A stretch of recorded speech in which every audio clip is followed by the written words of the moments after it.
Hello, greetings and welcome, my dear listeners. My name is Heretical Hatter, and I welcome you to the 17th episode of my little series, the Tau Empire Reimagined. And today, we start talking about the 5th sphere of expansion, the last expansion before the Damocles Gulf Crusade. If you enjoy the series, please like, comment, subscribe, the whole shtick. You know what to do.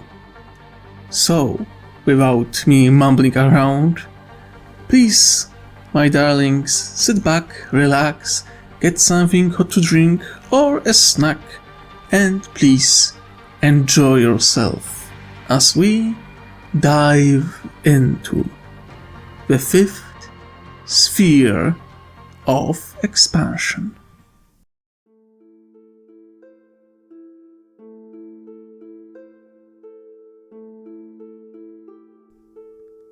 The 5th sphere of expansion lasted from 368 to 700 M41, or 6700 to 7107 era of Unity. With a new faction of Ethereals at the helm of the entire coalition, new plans for expansion were put in place. The sacred duty of the Tauva was to expand. And when previous generations put a lot of work into diplomacy, this age would be marked by conquest. 5th sphere of expansion would see the greatest number of wars compared to any other age. The wars were relatively short, but brutal in their intensity. With new comm systems and advancing of ether drive designs, true rapid expansion was possible. Additionally, Coalition scouts managed to find and scout the different regions of this sector of space, finding foes for the greater good, which had to be eliminated. Because of that, while many worlds have been secured or marked for future expansion, the 5th sphere was focused on elimination of main threats within the Damocles sector. And because of that, actually size of territory added to the coalition was rather limited. Now, the very first interesting event of the 5th sphere of expansion was meeting of a very interesting species. One that was created by Mercismo, an author and artist that you already know from previous episodes, and one of the creations that I decided to use. The name of this interesting species is Braur, or at least this is how I will pronounce it. Braur. Or maybe it's Braur, or whatever the hell Mercismo imagined this name to be pronounced. Braur seems accurate, so I will go with that. This species was found at the very start of the 5th sphere of expansion. It was an unexpected ally and enormous asset for the coalition.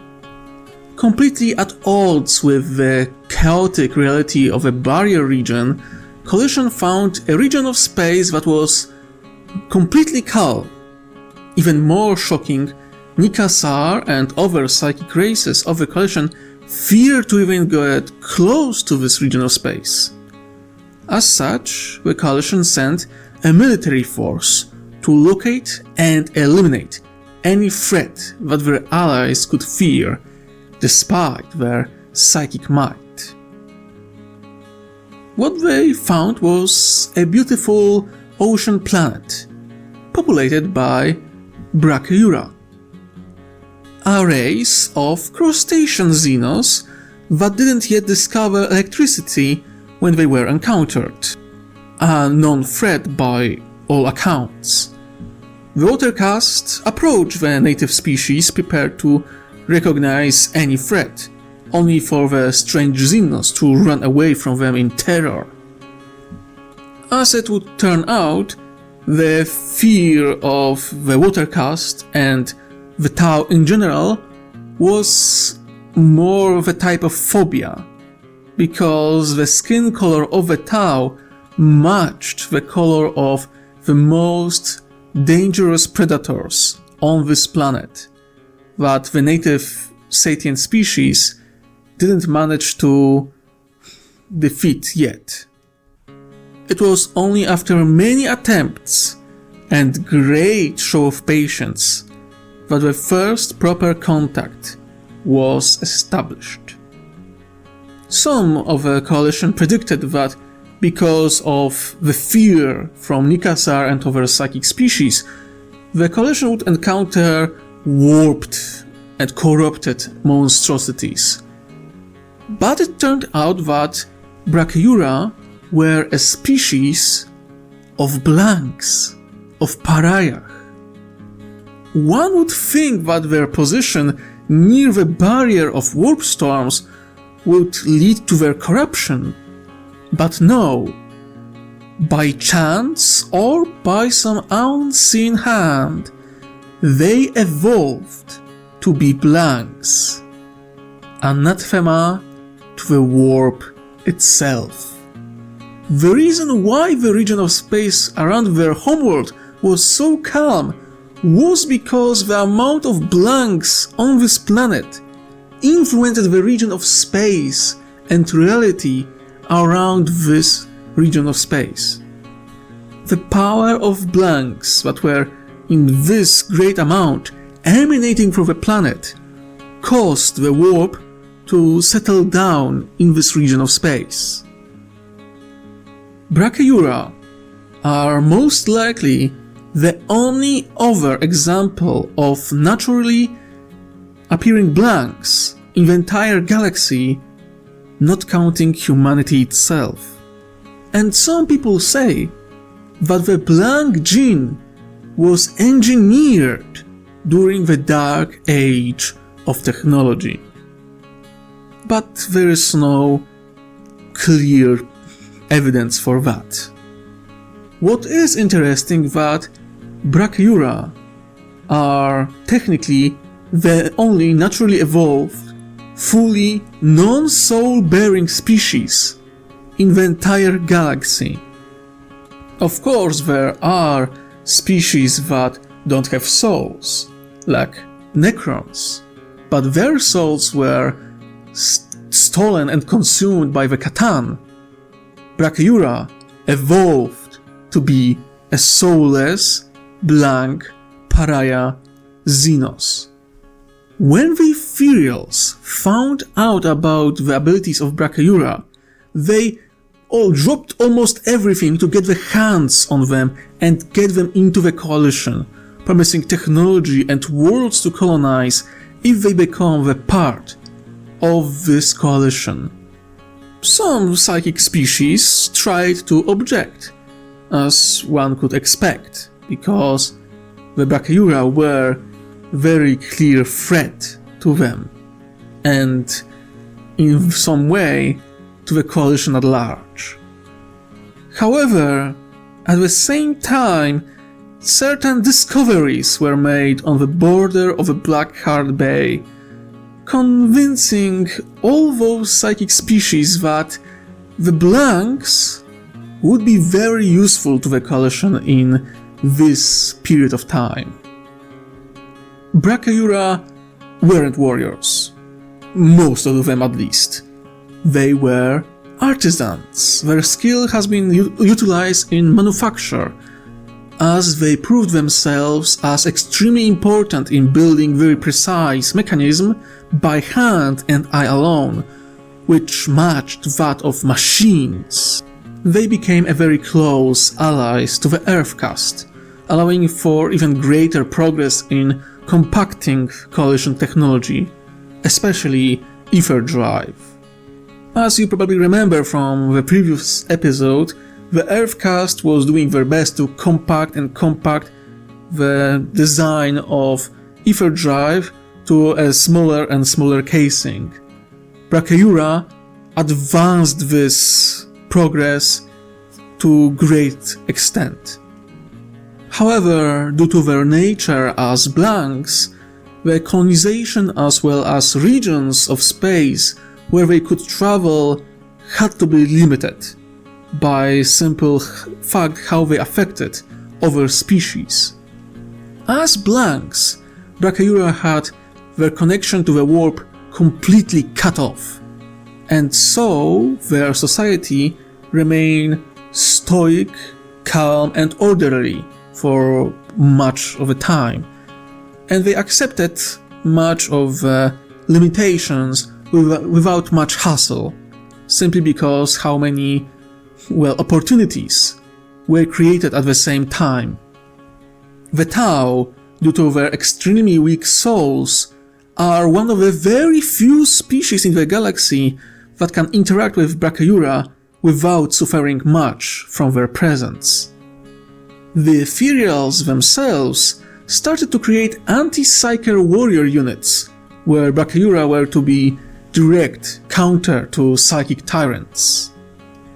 A fact which made psyker species of the coalition uncomfortable, to say the least. However, with the experience of corruption of Citorians and that of Nagi, they were quite convinced that, coalition had a need for a blank in the past. That sometimes psychers weren't enough to counter some threats, and coalition had to spend a lot of resources and a lot of lives to stand any chance against it. And with new threats on the horizon, the value of those Brachiura only grew and grew. Additionally, in secret, Earthcast started testing if cloning of blank flesh while keeping its effect would be possible, or transplanting the blank gene into Tau or other species of the coalition. This research had some limited success.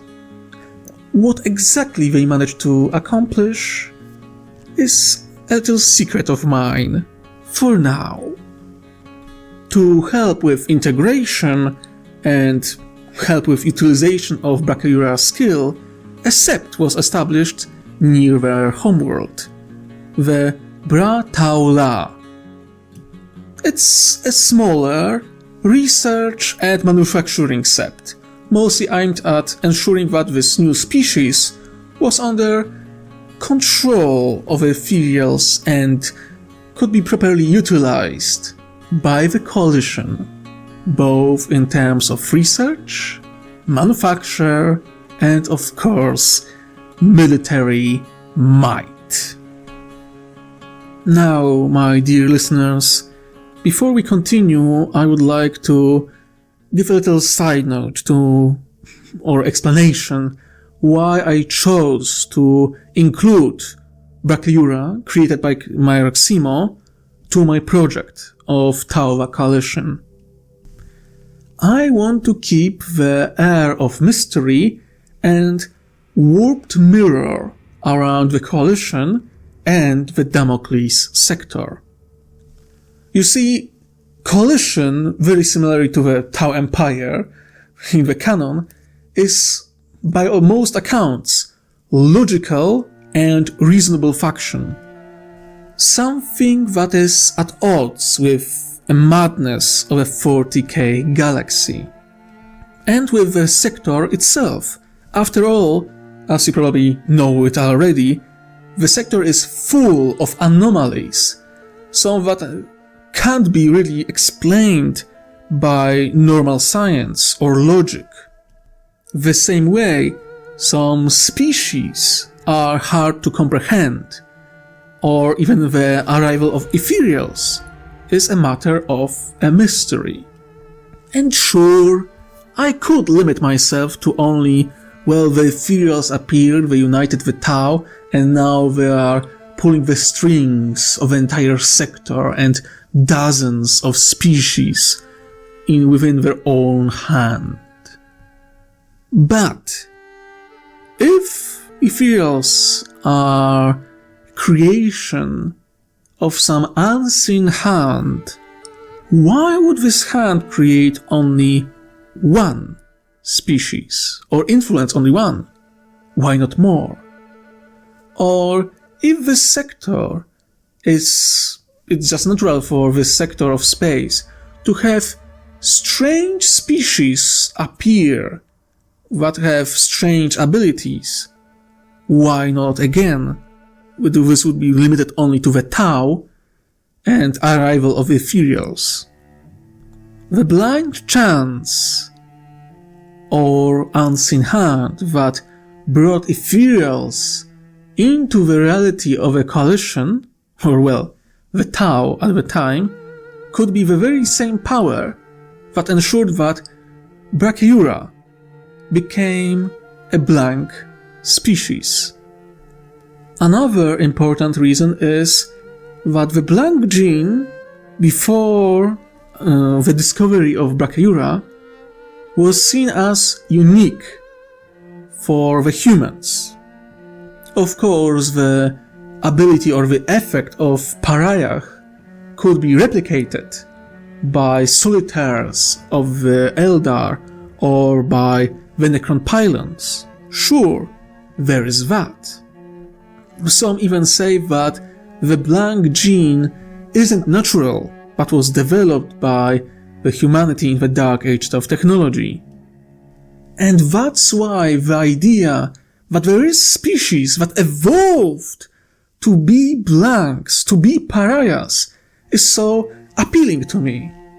In the galaxy of so many possibilities, of so many creatures that are warped by the powers of, well, the warp, it makes sense that by sheer chance there would be a species that would evolve to protect themselves from the dangers of the warp. It keeps things interesting. It makes Tauva Coalition a more compelling faction, a greater threat on the galactic stage, despite how small in size the Coalition is compared to the Imperium of Man.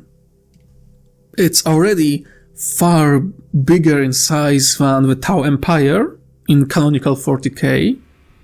It possesses more worlds than the realm of Ultramar, which, well, speaks for itself, but still, the Coalition is a small island in the great sea of a Milky Way galaxy.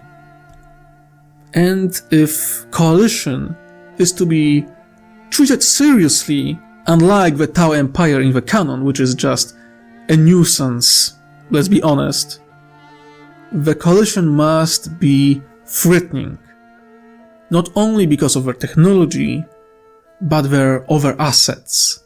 And the greatest asset I want Coalition to possess, it's their member species. Brachyura are another example of how diversity among the species of a Coalition is one of the greatest strengths for the Tauva Coalition, and something completely unique for this faction, because any other faction in 40k is in many ways could be considered almost an ethnic empire. Imperium of Mankind has, well, humans. Sure, there are uphumans, mutants, we have cogboys, and very small number of Xenos, but exception that prove the rule. The Eldar have only members of their own species, in their factions, let's be honest. And Drukhari have mercenaries, okay, but they are not seen really as equal or true members of Komora, for example. The orcs are the orcs, the Necron are very much the metal boys, and the bugs, the Great Devourer, the Tyrannids, yeah, they are not really... They are diversifying their assets, but mostly by eating those that they want to take for themselves. So my concept that coalition is powerful because how many diverse species they have at their command is what I want to make as a part of how Tauva coalition would be more compelling and more threatening than canonical Tau Empire. I apologize for mumbling. Let's get to the fun stuff. Okay, yes, because I mentioned that the psychic species of the coalition weren't really happy to welcome the Brachyria into the coalition, but certain discoveries made them think twice and decide, well, we might need them. And now it's time to answer what could possibly convince psychers to say, yeah, we might need blanks.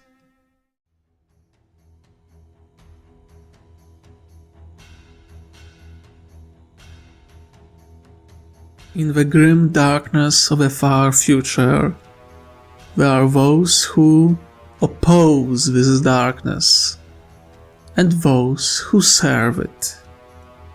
In the 8th Coalition War, also known as the Purging of Black Heart's Bay, the Coalition brought end to the servants of the darkness. During exploration mission to the south of the Damocles sector, Coalition identified entrance to the Blackheart Bay, and Empire created of 35 star systems within. Each and every one were corrupted by powers of chaos, now known to the highest echelons of the Coalition as the greatest threat to Tauva. 9 systems were devoted to Khorne and were soaked in blood. 8 were devoted to Nurgle and were full of his gifts of plague, decay, and rebirth. 7 systems belonged to followers of Tzeentch, each and every one a crystal labyrinth, full of betrayal, madness, mutation, and deceit. 6 systems belonged to the depraved followers of the Prince of Pleasure, Slaanesh, and were pits of depravity and torture. Another 5 systems were of the Chaos Undivided and belonged to the rulers of this region of space. Not Blackheart Bay, but a Helios Empire. The 5 core systems had their capital on Utus, where a dynasty, the Helios dynasty, ruled over this corrupted Chaos Empire, or Kingdom if you prefer. The internal 5 worlds belonged not to just any follower of Chaos, but Chaos Knights, which allowed the ruling dynasty to take control of remaining 4 factions, which consisted of mutants, abhumans, monsters, and Xenos, some of which Coalition was already quite familiar with. To the Coalition's shock, they recognize old foes among the cluster, part of the mad cultists and beastmen who attacked them after the first pulse, a small population of Citorians, and even Nagi were present.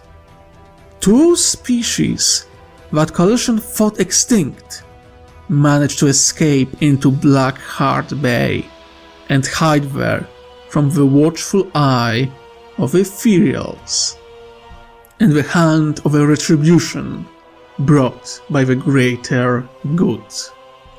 This cluster of stars was a heart of chaos corruption within the Damocles sector.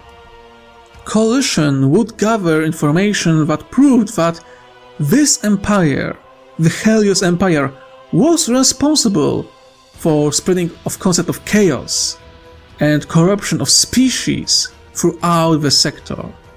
They were behind those wars that caused so much damage to the Coalition in the past, and almost brought Coalition to its knees.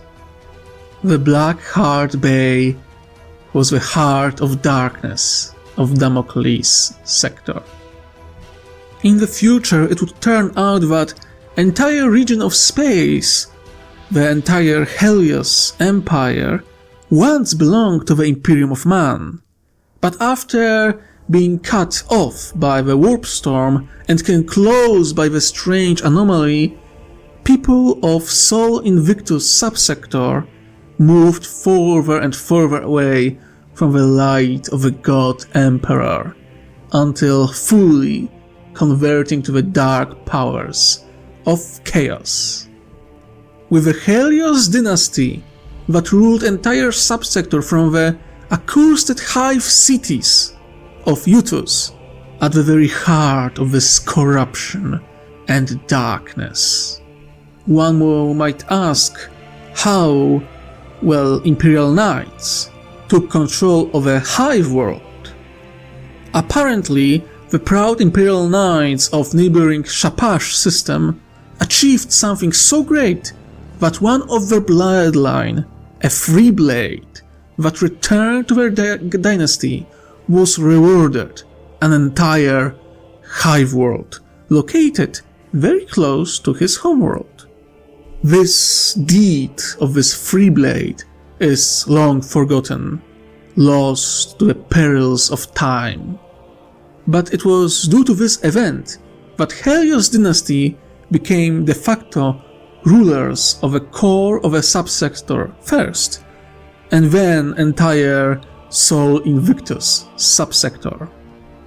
And really, it's not hard to figure out how the ruling dynasty that had entire Imperial Knight world and the only hive world in the subsector managed to take control of entire region without much resistance.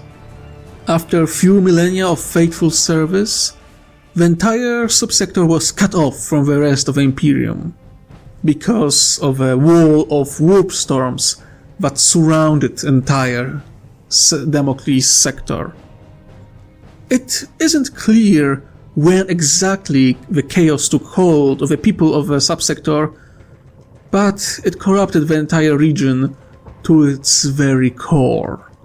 Twisted abominations that once were proud Imperial Knights were crushing all dissent against the ruling dynasty, one that was chosen and blessed by the dark gods, one that ruled their empire with iron fist.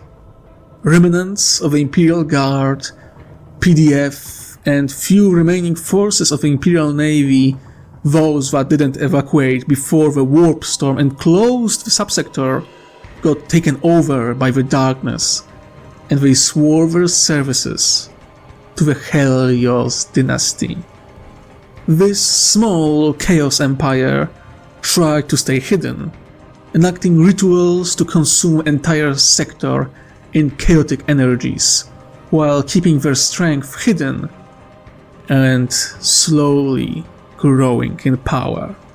The dark Helios dynasty had a dream to take over entire sector, to corrupt it to its core, to become its rulers, to break the wall of warp storms. And when this barrier broke, the Imperium would look in horror on the empire of hundreds of worlds, all in service to the dark gods, powerful enough that even the Eye of Terror would seem a small nuisance compared to the might of the Helios Empire. But as we all know, gods are fickle, and it's very hard to unite the powers of the dark gods that by nature fight for domination against one another. The Nikasar explorers managed to find a way into the bay and inform Coalition of their findings. With Braur as allies, Coalition was able to send vessels into the region of space to scout it directly, while being basically invisible. After all, Tau are known for their stealth technology. Combine stealth technology of the Tau with effect of a blank from Braur, and you have vessel that is basically invisible to the worshippers of chaos. The scouting took some time, with no Nikasar or other Psykers on board due to the presence of blanks. The scouting took far more time. Well over a decade, in fact. But the deed was done, and Coalition managed to remain undetected thanks to mastery of the void by the Earthcast and presence of their new allies on board their vessels. It was discovered that this Helios Empire possessed impressive naval and ground power, their ships twisted and corrupted by the dark powers of the warp, their soldiers infused with the powers of the same dark beings. However, the Helios Empire wasn't united, not even close.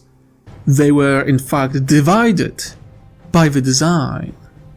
The representatives of all four Chaos Gods fought against each other, while the Helios dynasty, taking control of the core of the empire, hold the greatest manufacturing worlds and with greatest amount of population, and kept those four factions distracted, while keeping the greatest power and amount of firepower for themselves. It was discovered that at the moment the followers of the Plague Lord were preparing their own plans regarding the fourth, and as they called it, final pulse. Oh yes, the pulses that shook the foundation of the entire sector, that caused so much damage, were in fact made by the Helios Empire. However, the plans of the followers of the Plague God were sabotaged by other players, again and again making their plans taking some time. You could even say that by the time they will finally manage to enact this great plan to cause the fourth pulse, 666 years would pass since the last one. The entire empire thrived in this disorder. The Coalition High Command determined that the darkness of the Blackheart Bay had to be burned to the ashes, with nothing remaining of this cruel mockery of reality by the end of their operation. The entire region of the bay was corrupted to a massive degree, and to ensure safety and continuous stability of the coalition, the entire bay had to be purged of all life. Officially, the conflict is known as the 8th Coalition War, or Purging of the Black Heart Bay. But there are other names, like Burning of the Bay or Purging of Helios. And, as one could suspect, the Helios Empire met their end, being pulled piece by piece in an 11-year-long campaign. There was confirmed presence of demons in the Helios Empire, especially on the hive world of Utus, one that was looking more like a demon world rather than a hive world. Hell, the coalition at first didn't even think that hive worlds weren't the creation of the maddened chaos cultists. With such density of darkness in such region of space, it was decided that entire operation would be a campaign of extermination, not conquest.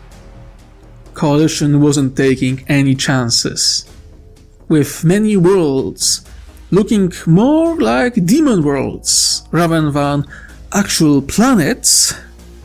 There was no guarantee that after the conquest, this corruption wouldn't take hold in the population of the coalition. So, the decision was made. No worlds were to be secured or taken by the coalition to colonize in the future. The entire bay would burn. With confirmed presence of Citorians and Nagi, Helios Empire was declared unredeemable. Death was the only mercy that could be granted. The greater good would not suffer and would not forgive those that would betray their ideals in the past. Coalition would show its might on the battlefield, testing their new weapon systems as well as Brachyura in combat environment. Similarly, they deployed Psykers into battle once again. Their naval power especially proven to be something beyond even such deeply corrupted foe. And so, the coalition enacted the greatest genocide in their history. The Helios Empire might seem smaller than the Sion Empire, but it possessed far greater population, stronger military and navy. Also, the Sion Empire attacked Coalition by surprise. Now the Coalition was the aggressor. They had a good idea what they would be dealing with, and came prepared. The greatest military force in Coalition history gathered near the entrance to the Black Heart Bay. Well over 1,000 military vessels of all shapes and sizes, and many more transport and supply ships backing them up, moved to attack. This force had only one goal: total annihilation of all foes.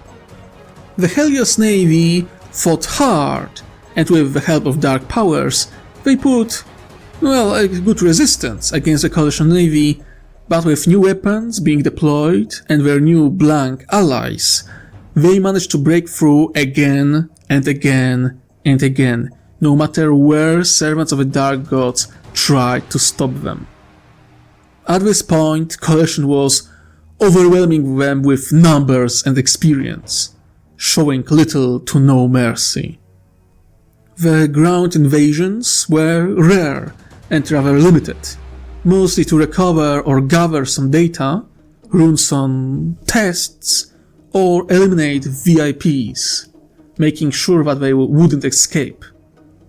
In 6740, Era of Unity, Coalition managed to reach and secure the capital system of Helios Empire.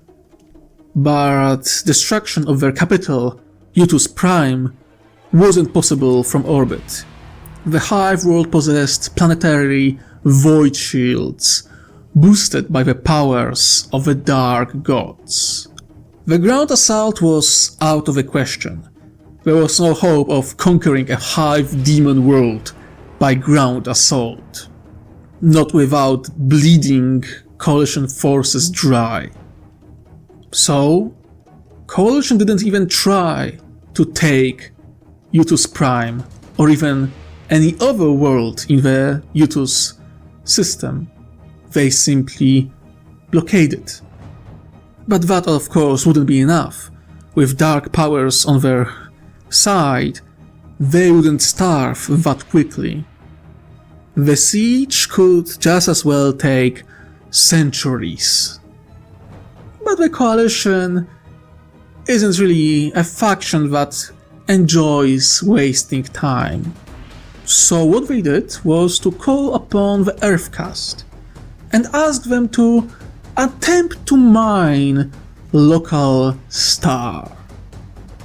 Oh yes, the star was intentionally destabilized and blew up, consuming entire system in fire. No amount of warp fuckery could save Helios Dynasty and their capital.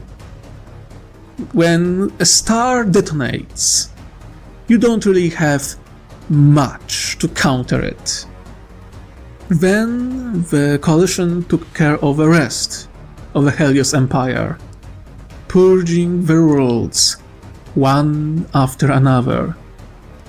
The entire bay was purged of all life, and not a single world was secured by the Coalition.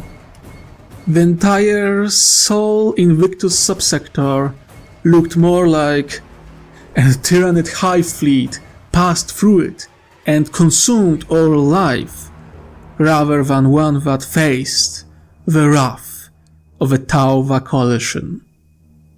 By the end of the war, in the gates of a Blackheart Bay, the Coalition established a sept, Goat Bur Hat O, Black Heart Gate, a massive space station orbiting barely populated world which guards the entrance to the Blackheart Bay and coordinates defense platforms guarding this entrance, as well as research and military outposts within the bay itself. This sept's only real role is to guard this corrupted region of space and ensure that nothing comes out of it. The sept ended up being extremely religious and militaristic, but Ethereals allowed it to remain so. With victory achieved, the Blackheart Bay has been isolated and quarantined until it will be confirmed that this region of space can be colonized once again, if ever at all. General knowledge of the war was redacted and transformed into propaganda piece. Chaos and knowledge of it was cut from official records, and even highest commanders couldn't get a hold of original documents without proper authorization by GTK and Ethereal Supreme. So that's how the 8th Coalition War came to an end, with extermination of entire subsector. Not a first battle against followers of chaos, but without a doubt, the greatest in the Coalition history. At least at this point. After all, the Coalition wouldn't be left isolated from the rest of the galaxy for long in the great scheme of things. and the servants of dark powers are everywhere. The Black Heart Bay might have fallen, all life purged from it. But black hearts of servants of the Chaos Gods and the black hearts of the Dark Gods themselves keep on beating, pumping the corrupted blood, more poison really, through their veins. One Chaos Empire fell to the Coalition, but there is no guarantee that the others will fall as well.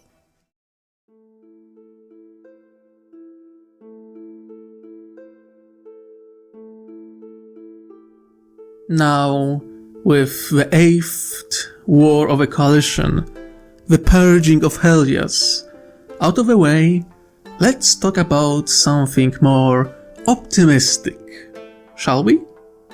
For there was a very important event after this war against the Helios Empire. One that could be overlooked because there was no real war there. No bloodshed on the scale of the Blackheart Bay campaign. And yet, the discoveries made in certain region of space would prove to be very important for the Coalition as a whole. Saving of Kesi cluster is an interesting event that lasted from 451 to 460 M41 or 6801 to 6812 of Era of Unity. The Kesi cluster was not only within a chaotic nebula that made navigation extremely difficult, but also near one of the most chaotic regions of Warp Storm Barrier. It was the most bizarre region of space with numerous strange anomalies, many of which were unique in their nature, many of which were scrambling all controls from void ships, many of which reacted to all presence in hostile manner. Within this anomalous region of space was a very closely tied cluster of 7 star systems, each very close to one another, with 17 worlds with life on it, and another 8 great void constructs that still had some life on them.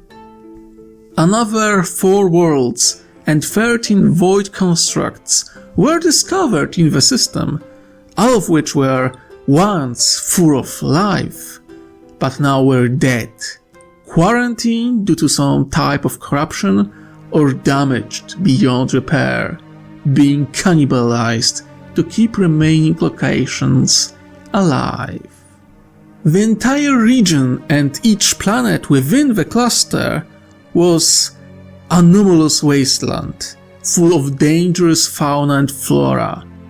There were also multiple strange factions among those worlds, many fighting for supremacy, but few taking control of more than just one world at a time.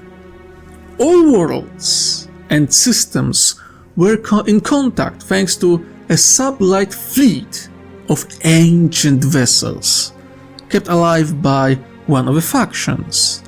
The same faction kept all void constructs alive as well. Coalition found dozens of ancient sublight spacecraft that were crippled during their voyage and then cannibalized to keep remaining fleet operational. The cluster was divided between numerous warring factions, but I will be speaking only of the biggest of them.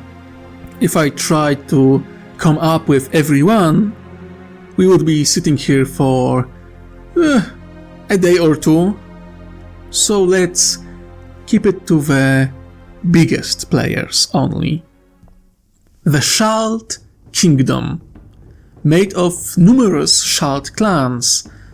Shalt themselves were uphumans, of strong bodies, horns, natural armor-plated skin, and quick temper. They were a militaristic kingdom of warriors who sought glory wherever they went.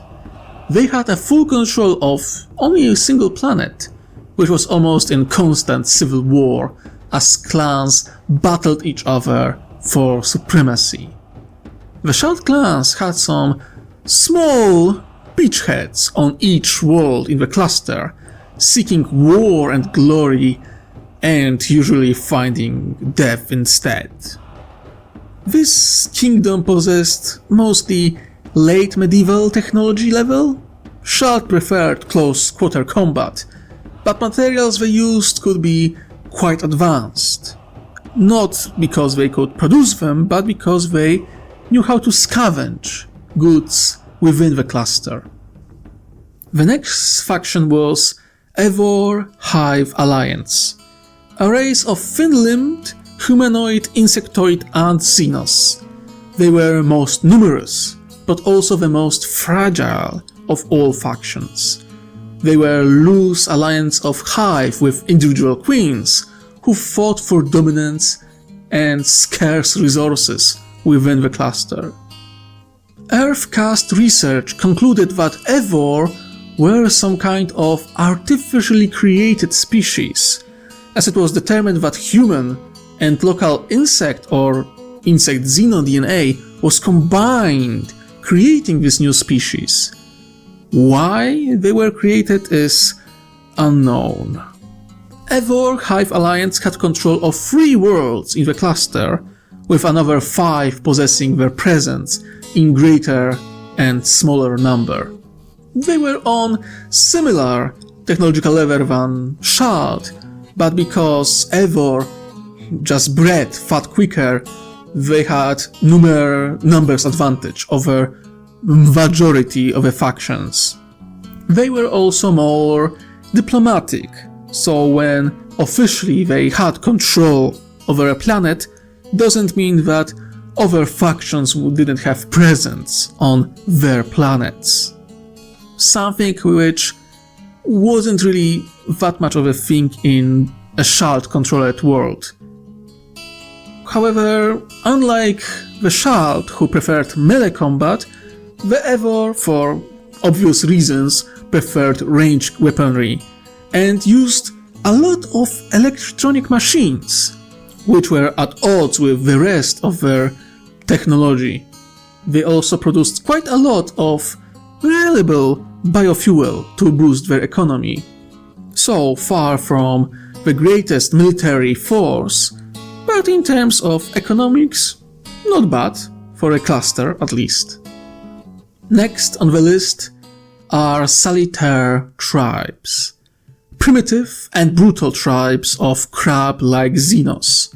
They were the most primitive of all factions within cluster. They were, at best, early medieval level of technology, and they were the most hostile of all factions present within the cluster. They were also the toughest in terms of physical bodies. Their natural plate was strong enough to withstand even a direct lasgun shot. I will repeat. Their armor was strong enough, natural armor, to withstand multiple direct lasgun shots. Hell, they could survive pulse rifle fire. Not much of it, to be fair, but still, looking at their natural armor, that's quite terrifying. Because of their toughness, and mostly because of it, they managed to take over an entire planet. But what is interesting is that they kept to themselves. They were extremely hostile to all visitors, but they weren't expansionist. They took over the planet only because they wanted to be safe. So, xenophobic, but not expansionist. And it was good luck that they weren't, because if Solitaire decided to unite fully and not be a loose alliance of tribes and go further in the tech tree, there wouldn't be really any faction that could challenge them within the cluster. Another faction was the Three Cities Alliance, an alliance of human and uphuman city-states where so-called freedom of citizens was ensured thanks to hard work of the slaves. They were focused on trade and enslaving everyone else. The faction was quite advanced in terms of technology compared to others, using both black powder, automatic and even few energy weapons, although the energy weapons were quite rare. But they had also, this divided alliance. The Three Cities were a mercantile alliance, and just as they cooperated, there was a rivalry between the cities. They had presence on basically every world, well, almost every world. Even if they didn't have a city, the traders of the Three Cities were everywhere. Even the xenophobic Solitaire made deals with the Three Cities. They were the traders of the cluster, who dealt with everyone who had coin or resources to spare. Never strong military enough to actually take over worlds, but always strong enough to keep their cities, or due to, dealing with trade, make other factions weaker or stronger, depending on their desire. Think of them as Phoenician or Greece city-states, in a way.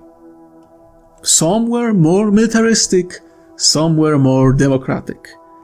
However, all shared this one great characteristic. There were citizens, and then there were slaves. Next faction on the list is the Divine Empire, made of only pure-blooded humans, or as close as it was possible in the chaotic and anomalous region of the cluster.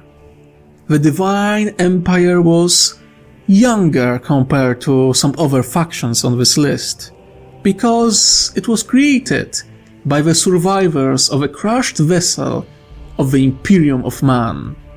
Somewhere between 5 to 6 millennia ago, Ecclesiarchy sent vessels to colonize some planets within the Damocles sector, and one of them was lost in the warp, pulled out of it during the transfer when the warp storm sphere was formed around the sector and it crashed within the Kesi cluster. Survivors of this crash created bastardized version of the Imperium of Man, venerating the God King with image of a sun or flame and Gog Van Dyer, also known as Go Van Dir, as a prophet of the God King, with so-called Burning Lords as masters of the Divine Empire, being raised by a cult by choosing a child that was born just after the death of the last Burning Lord, seen as reincarnation of a previous one. The priests held a lot of power and were a main force of controlling the masses, and their system of how this dynasty of Burning Lords was kept ensured stability within the Divine Empire. This faction, as one could suspect, was extremely xenophobic and war-focused empire with advanced technology due to surviving equipment from the crashed vessel, including more than a handful las guns, that were battered and in bad shape, But those flashlights were still working. Imperial engineering at its finest.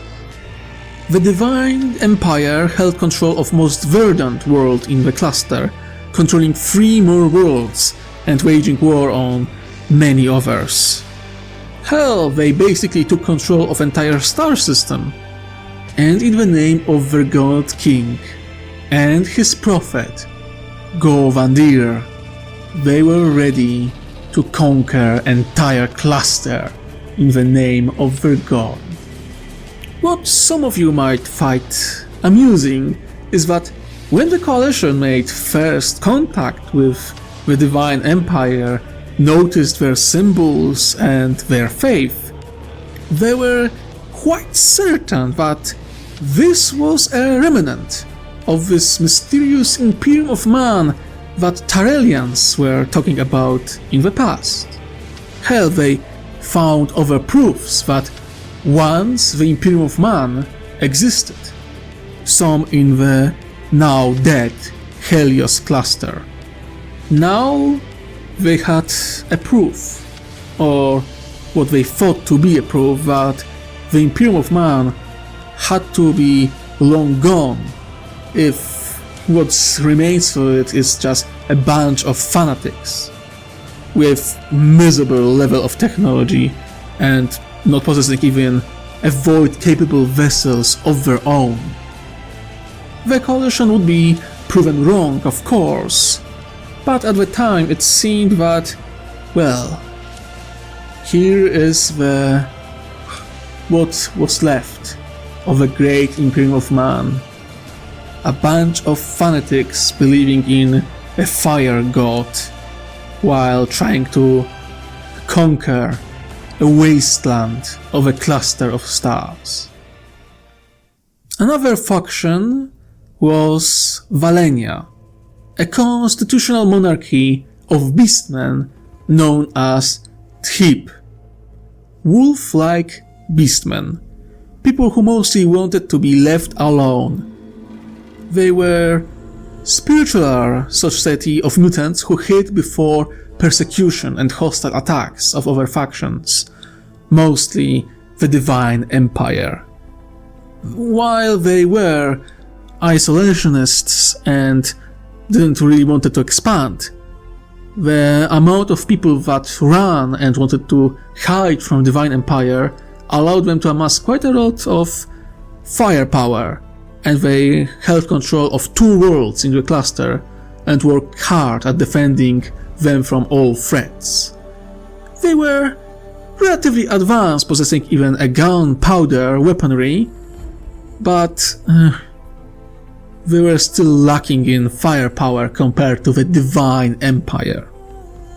The most important faction of all, however, was so-called Cult of Cog, a priesthood that was maintaining all void-capable vessels and void constructs throughout the cluster. They were both the most advanced technologically and most neutral faction in all of the cluster. They possessed few fortresses and keeps where they created machinery and parts to maintain what they possessed, and where they produced the most advanced weapons of all factions, making them untouchable. Only the most insane attacked them, and even Shalt weren't mad enough to directly challenge them. Well, most of the time. Few tribes tried to challenge them. Those tribes didn't survive long. At some point in their history, some survivors of Adeptus Mechanicus that were with the Ecclesiarchy vessel changed sides and joined into this strange cult, and some of the beliefs of the machine cult were fused into the Cult of Cog. This faction stayed neutral. Their only role was to keep the void-capable sublight vessels operational and to ensure that a number of vessels that kept on circling throughout the cluster allowing all those systems and all those worlds to be connected. But this line was kept alive. That was their purpose. And they did a really good work keeping this line alive. Now, the last thing on the list isn't really a faction, not a species either. It's something different. They had many names: artificials, automatons, skeletons. Not a real faction, mind you, but a constant presence within the cluster. Intelligent machines wandering the wastelands. Some friendly, some hostile, some neutral, almost as if kept in a trance and dreaming.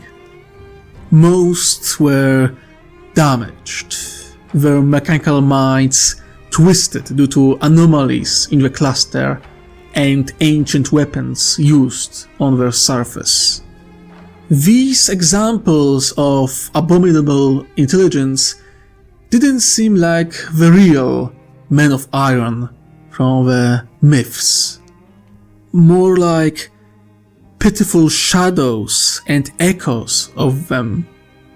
Some of those machines gained true personality, maybe even empathy. Some were just mad and bloodthirsty. Some were just mindless. Some were just lost. Their memory and capacity wasn't nothing near the true men of iron. By all accounts, they seem more like drones and nothing more. In the entire cluster, there was only one city populated by only those machines. This city was known simply as Graveyard, as it was located around a number of gigantic mechanical corpses of some mythical beasts. Despite their own advanced nature, the technology they used wasn't that different from the rest of the cluster. Did they forget how to create weapons of the past? Or maybe they chose not to make them? It's unknown. They rarely work together. They mostly wander in the wastelands alone, solo. Some factions, especially the Divine Empire, were hunting them on sight. Others were open for trading, like the Free Cities. Others were tolerating their presence, like Saiter. Some were wary or neutral towards them, like the cult of Cog. Either way, those strange machines were far echoes of a distant past. Rusted, damaged, and lost through the ages.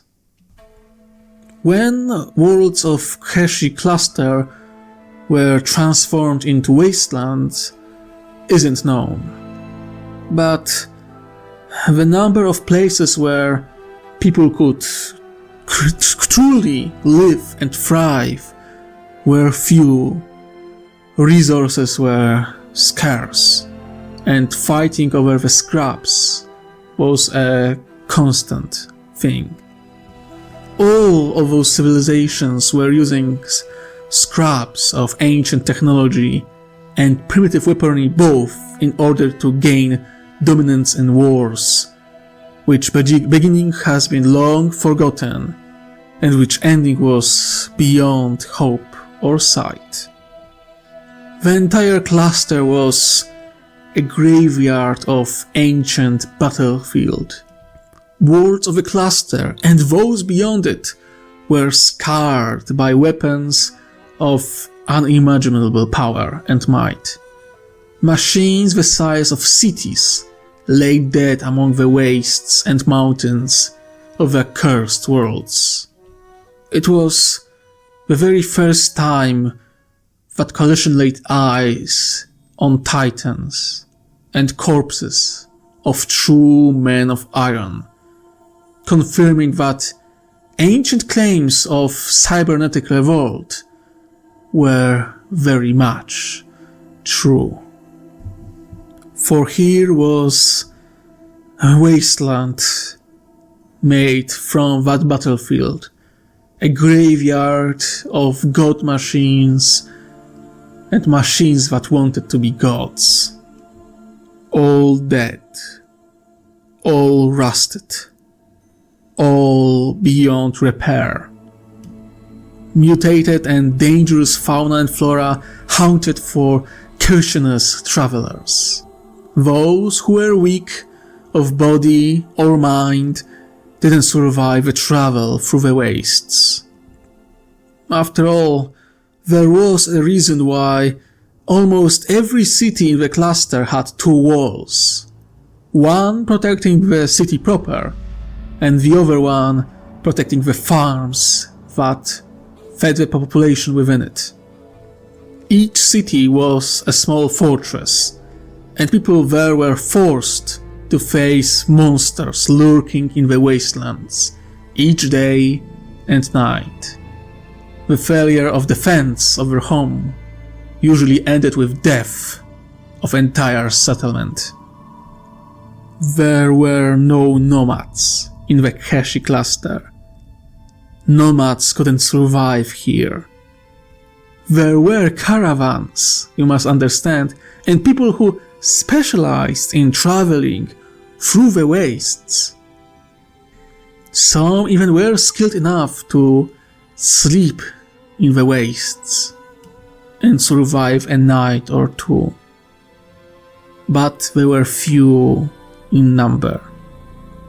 The wastes were merciless to those who dared to think themselves safe. Hell, as I mentioned, there were worlds that fell and were quarantined, mostly by the cult of Cog.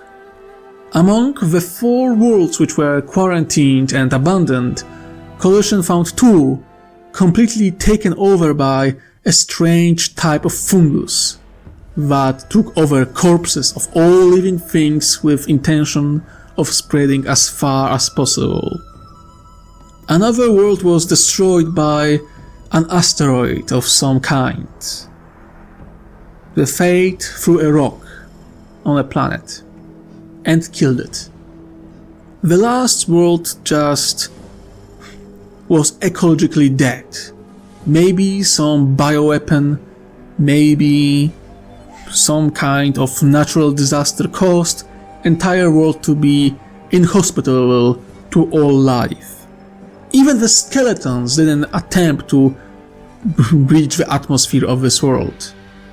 The acid rains were so powerful that the entire world was turning to be flat, as the acid ate everything, even the stone, even the sand. Despite many dangers and anomalies, the Coalition saw the Kesi cluster as a region of space that should be saved, and for more than one reason. First was to study the mechanical titans scattered throughout the cluster. It would turn out to be folly, a pipe dream. The titanic corpses didn't possess really much knowledge anymore. They were ripped from within by scavengers, anomalies, and the nature of the cluster itself. And while the Earthcast could study the corpse, the concept how to build it or recreate it was far beyond their comprehension. Even alloys from which those giant titans were made of were corrupted and changed and twisted by the nature of the cluster. Another goal was to find some ancient technology. After all, even though the Titans were dead and destroyed from within and without in many ways, the scavengers might have found something of value and kept it active. Here the coalition managed to find something of value, although far less from what they expected or hoped for. However, the greatest value was put not on technology, not on titans, not on the worlds and planets themselves, but the people of the cluster themselves. They were tough, very tough. Each of them had a great potential. Builders and warriors, which coalition would have a need for. And with the cluster divided and their limited population and even more limited technology, securing the cluster wouldn't be too hard. At least that was the general opinion when the High Coalition Council sent a force to secure the cluster. Even with coalition technological superiority over natives, navigating the cluster was extremely difficult, both in the void and on the planet's surface. The anomalies were a great threat, and even an ether-com relay didn't work. Hell, the Psykers had problems sending any stable signal out of the cluster. Thankfully, usage of courier drones and courier ships was already a known technique to the coalition. It took some time for coalition to establish stable communication lines and bases within the cluster. Local factions were also quite aggressive and hard to make deals with, especially to the newcomers. A great amount of coalition soldiers and personnel fell to prey to local fauna and flora, as well to anomalies, many of which were breaking the very understanding of material world. It was mostly thanks to the efforts of Rehichi commander Zar Agron, who passed through the trials of a Shalt and became renowned warrior of their people. That coalition gained intelligence regarding local environment, enough to work around it. With hard work of all castes and many member species of a coalition, the Shalt accepted the greater good, fully committing themselves to a fire caste, leaving the workings of the earth caste to the coalition forces.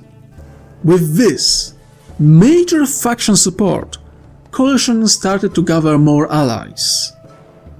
To surprise of many, the Aore joined next, seeing the value in the greater good, and more importantly in the ideas of the earth caste, seeing joining the coalition as a great opportunity for the survival and prosperity for their hives.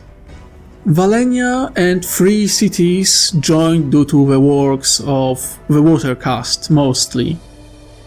Although few free cities really liked their slaves, so they had to be taken by force. They weren't much of a challenge. Solitaire proved to be a very difficult enemy. The water caste failed to convince them, even when the support of other factions didn't convince them. They had to be subjugated, and it took 4 bloody years to take them down. Medieval technology level or not, if their natural armor was strong enough to withhold even a one shot from a pulse rifle, they were proving to be very difficult enemy to deal with. As one could suspect, the Divine Empire wasn't really interested in joining the coalition. Hell, because unpure factions joined the coalition first, they saw coalition as personification of evil. The Divine Empire was convinced that because coalition was new to the cluster, they wouldn't be able to wage war efficiently because of anomalies and fauna and flora. But with the help of other factions, with understanding how the Kesi cluster worked, it wasn't really a war. The coalition forces just obliterated the Divine Empire in few months. There were of course many other minor factions, each of which had to be dealt with, either through diplomacy or conquest. And it took a long time.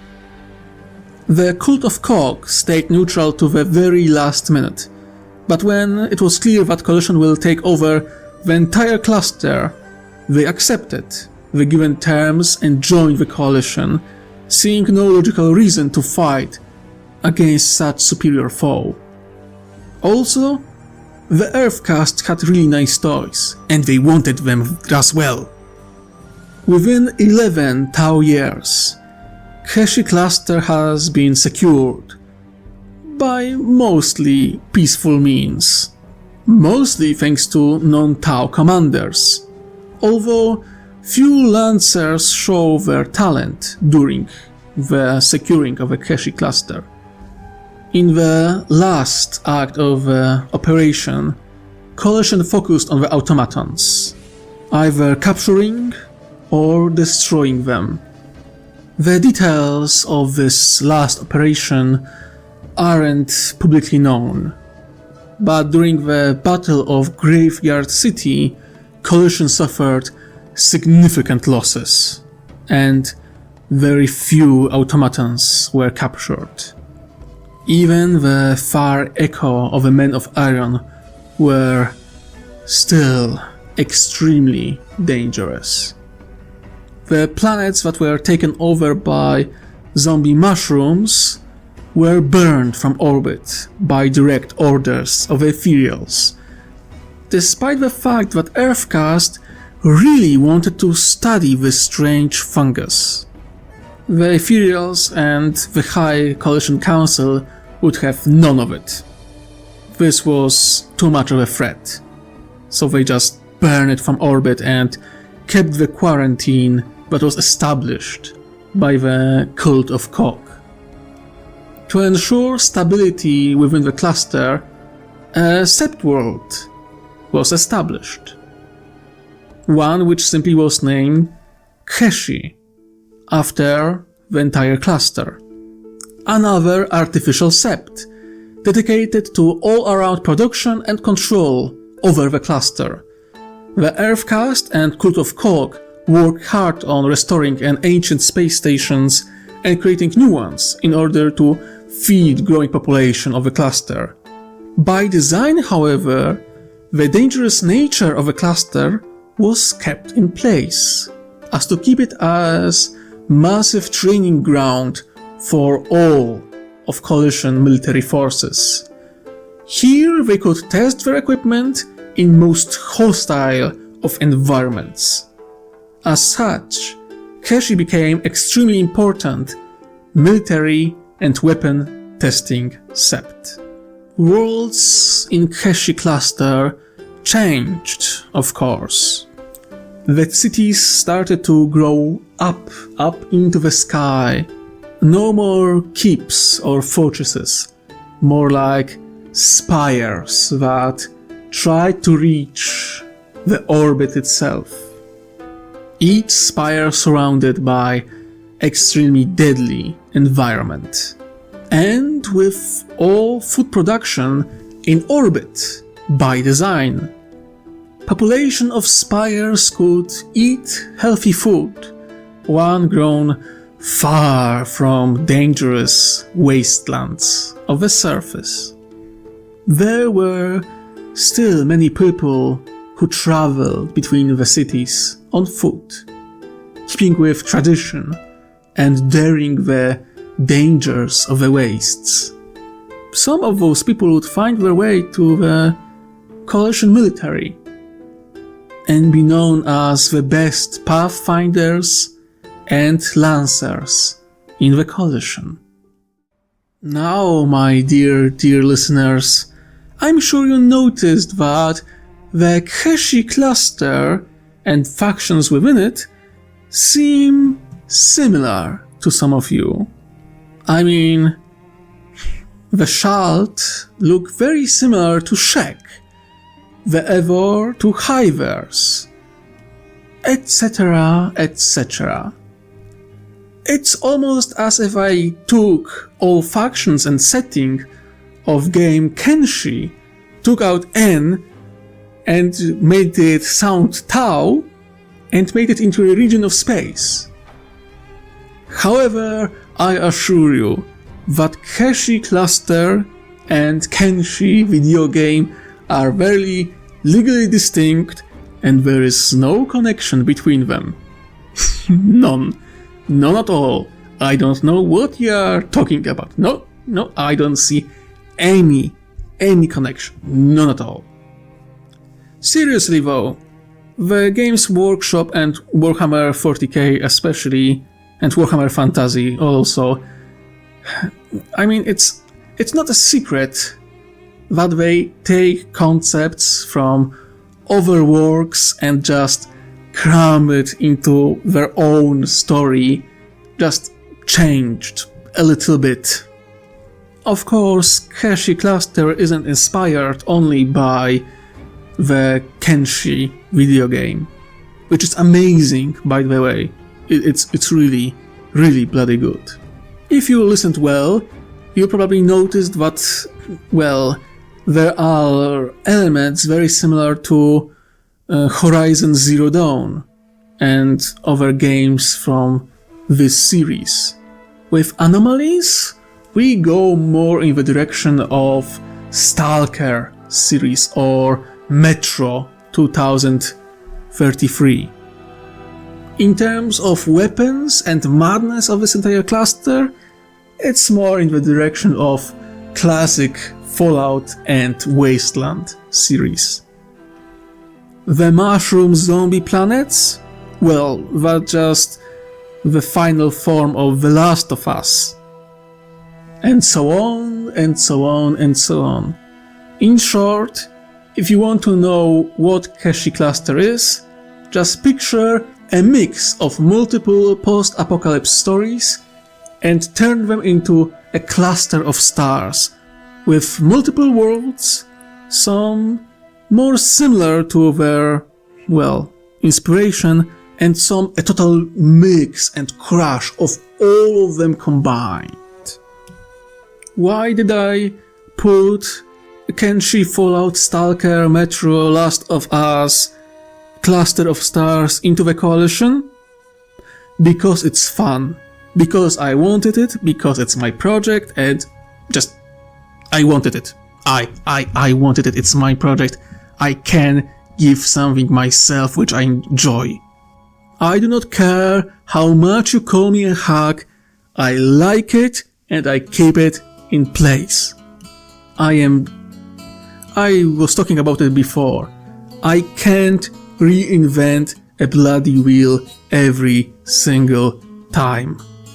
Kenshi, Stalker, Fallout, Wasteland, The Last of Us, all of them are amazing settings, great stories, and with tweak here and there, you could create amazing science fiction post-apo mix.